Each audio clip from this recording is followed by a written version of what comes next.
Jeden cieľ a 16 partnerov. Zväz obcí Povodia Vysloky, Prešovský samosprávny kraj a Slovenský Červený kríž spojili sily. 9 poľských a 6 slovenských obcí spoločne buduje odolnosť pohraničia voči prírodným katastrofám. Pre poľských hasičov sú to moderné drony, štvorkolky, čerpadlá a elektrocentrály. Pre slovenských partnerov mobilné záchranné základne, nafukovacie stany a zdravotnícke vozidlá. Je to technológia, ktorá mení sekundy na zachránené životy. Ale technika nie je všetko. Viac ako 140 záchranárov si zvýšilo kvalifikácie a spoločne vypracovaný akčný plán a stratégia sú našou cestovnou mapou v čase krízy. Vieme, ako spolupracovať, aby sa pomoc nezastavila na hranici. Hodnota tejto spoločnej investície je 1,3 milióna eur, z čoho až 1,1 milióna eur tvoria prostriedky z Európskej únie v rámci programu Interreg Poľsko-Slovensko. Rýchlejšia reakcia, profesionálna starostlivosť a istota, že tvárou v tvár živlu fungujeme ako jeden organizmus. Múdrosť sa meria životom. Sme pripravení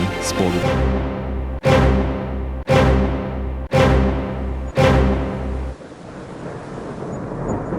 Počasie nebolo nikdy plne predvídateľné, hoci staršie generácie ho vedeli čítať. Pozorovanie prírody a opakovateľnosť javov pomáhali predpovedať to, čo príde. A kedysi to fungovalo. Avšak my, ktorí žijeme v 21. storočí, sme v zhone za modernosťou zabudli, že žiadne naše konanie nezostáva bez vplyvu na miesto, kde žijeme. Dnes nepotrebujeme vedecké prístroje na to, aby sme si všimli, že ľudové príslovia sa stávajú len spomienkou na dávnu kultúru. Chlad uprostred leta, kvitnúce kvety v januári, podnebie stratilo svoj usporiadaný charakter a my nemáme algoritmy, ktoré by prinútili prírodu správať sa tak, ako očakávame. Preto sa musíme chrániť pred jej vrtochmi a postarať sa o našu spoločnú bezpečnosť. Jedným zo spôsobov je schopnosť spolupráce, ktorá ďaleko presahuje hranice obce či okresu. Je to vzťah, vďaka ktorému máme istotu, že v čase ohrozenia nám nepomôže niekto vzdialený desiatky kilometrov, ale sused odvedľa, zo susedného štátu, pretože to má jednoducho bližšie. Práve tu, na poľsko-slovenskom pohraničí, sa zrodila myšlienka zblíženia obcí združených v Zväze obcí Povodia Vysloky a v Prešovskom samosprávnom kraji.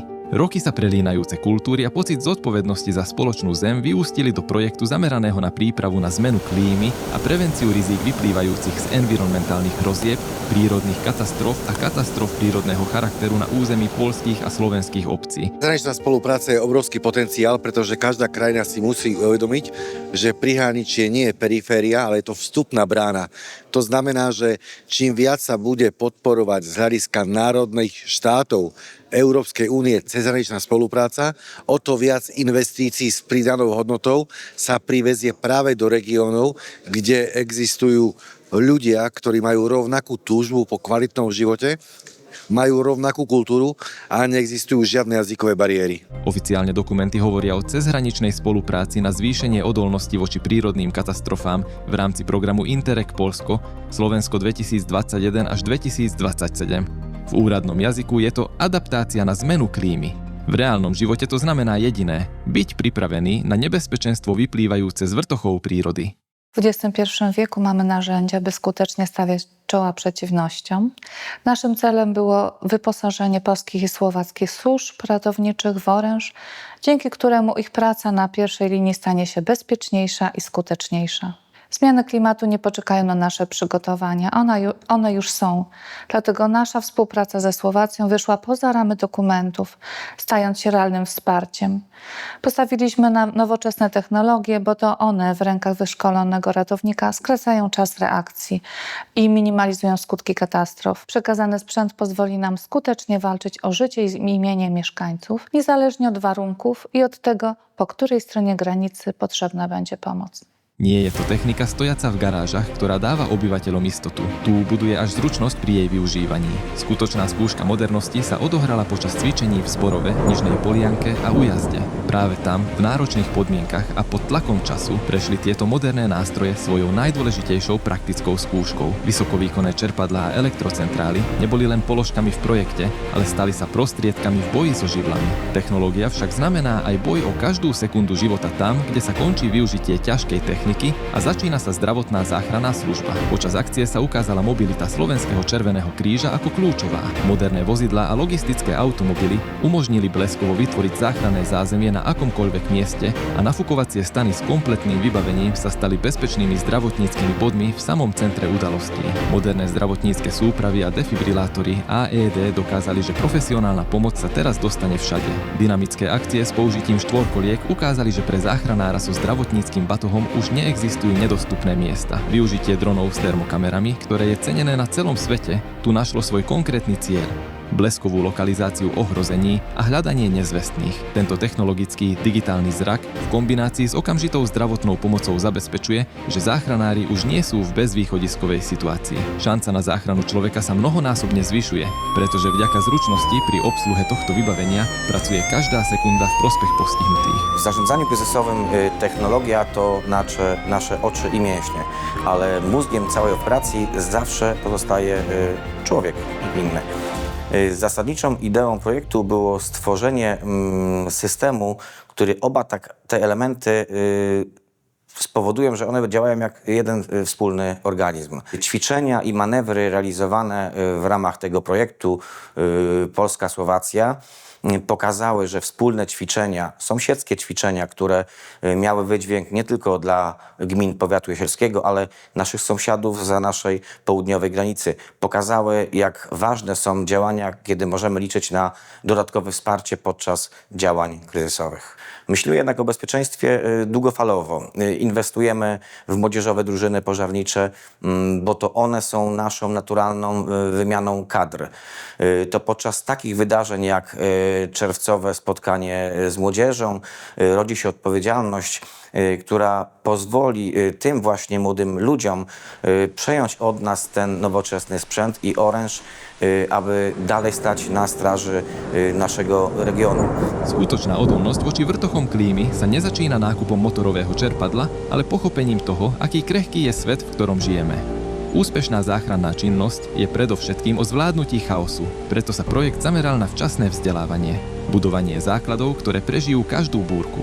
Táto múdrosť sa najskôr formovala v pohybe počas súťaží mladých hasičov, kde si deti konečne mohli vyskúšať svoje sily v akcii, čím premenili stres na reflex a strach na presnú pomoc. Samotná zručnosť však nestačí na to, aby sme pochopili svet. Potrebujeme aj citlivosť, ktorú otváral kvíz, ochrana životného prostredia a činnosť záchranných zložiek. Práve tam, pri konfrontácii s vedomosťami, mladí ľudia objavili, že skutočná ekológia nepotrebuje kriklavú ideológiu, potrebuje zrelý postoj, v ktorom rozum víťazí nad emóciami. Túto novú perspektívu, túto hlbokú jednotu medzi službou záchranára a prírodou dokázali najmenší pomenovať a predstaviť sami, keď jej dali farby vo výtvarnej súťaži, dobrovoľné hasičské zbory, bezpečnosť a starostlivosť o životné prostredie. Všetky tieto skúsenosti boli ako cvičenia preverujúce odolnosť ducha a jasnosť myslenia. Nešlo v nich o ceny, ale o to, aby sa tieto deti stali múdrejšími a boli pripravené na chvíľu, kedy získanú uvedomelosť využijú v skutočnej hodine skúšky. Investícia do mládeže zaručuje, že moderná technika zakúpená v rámci projektu bude mať v budúcnosti odbornú obsluhu. Zapojením mladých ľudí do štruktúr záchranných zložiek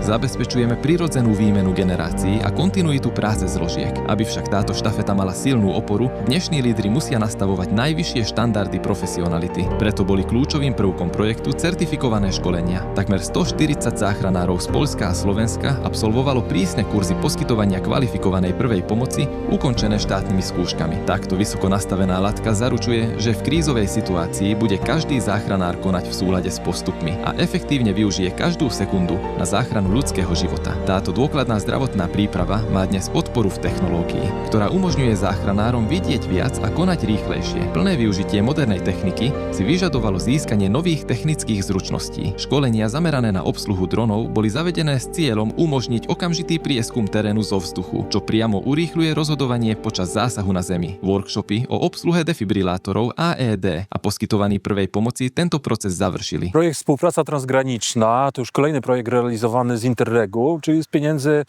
dedykowanych dla tych partnerów, tych jednostek samorządowych, które jedyne co dzieli to granica, czyli partnerów z Polski, ze Słowacji. Mówimy tutaj o 16 podmiotach, które wspólnie zaaplikowały i oprócz tego, że kupiły sprzęt, to dzięki projektowi właśnie takiemu jak ten nauczyły się wspólnie działać i wspólnie myśleć. To jest chyba najważniejsze, gdyż w ramach projektu, oprócz tego co w garażach, w strażnicach, została wypracowana strategia i plan działania na wypadek sytuacji kryzysowych.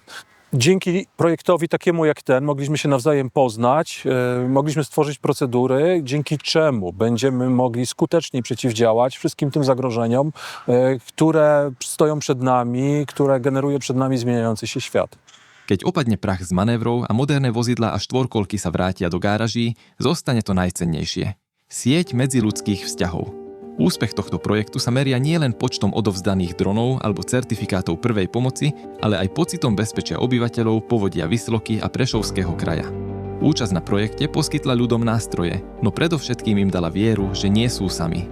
Pri návrate k slovám o vrtochoch prírody a nepredvídateľnom podnebí dnes sú obyvatelia regiónu posilnení modernou technikou a bohatší o získané skúsenosti.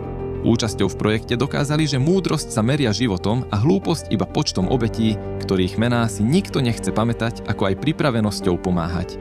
Jedinou účinnou odpoveďou na strach z neznámeho je solidarita a profesionalita. S ukončením projektu síce hranice na mapách zostali, ale v konaní a v povedomí záchranných zložiek prestali existovať. Sú pripravení spolu pre spoločnú bezpečnosť obyvateľov obcí, patriacich do Zväzu obcí, povodia Visloky a Prešovského samosprávneho kraja vďaka spolufinancovaniu z prostriedkov Európskej únie v rámci programu Interreg Poľsko Slovensko 2021 až 2027.